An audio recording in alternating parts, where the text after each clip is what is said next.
पंकजं व्यालयज्ञसूत्रबिन्दुशेखरं कृपाकरं नारदादियोगिवृन्दवन्दितं दिगम्बरं काशिकापुराधिनाथ कालभैरवं भजे भानुकोटिभास्वरं भवाब्धितारकं परं नीलकण्ठमीप्सितार्थदायकं त्रिलोचनं कालकालमम्बुजाक्षमक्षशूलमक्षरं काशिकापुराधिनाथ कालभैरवं भजे शूलटङ्कपाशदण्डपाणिमालिकारणं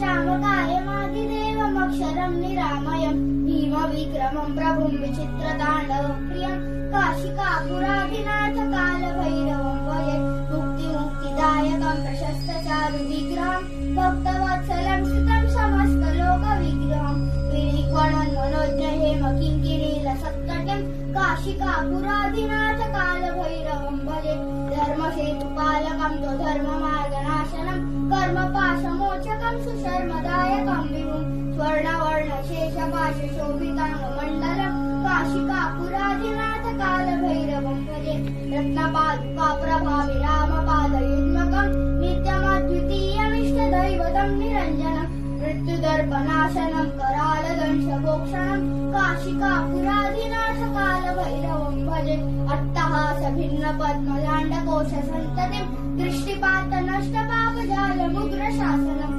अष्टसिद्धिदायकं कपालमालिकाधरं काशिकापुराधिनाथ कालभैरवं भजे भूतसङ्गनायकं विशालकीर्तिदायकं काशीवासलोकपुण्यपापशोधकं विभुं नीतिमार्गकोविदं पुरातनं जगत्पतिं काशिकापुराधिनाथ कालभैरवं भजे कालभैरवाष्टकं पठन्ति ये मनोहरं ज्ञानमुक्तिसाधनं विचित्रपुण्यवर्धनं श्लोकमोहदैन्यलोककोपतापनाशनं प्रयान्ति कालभैरवान् सन्निधिं नराधुवम् इति श्रीकालभैरवाष्टकं सम्पूर्णम्।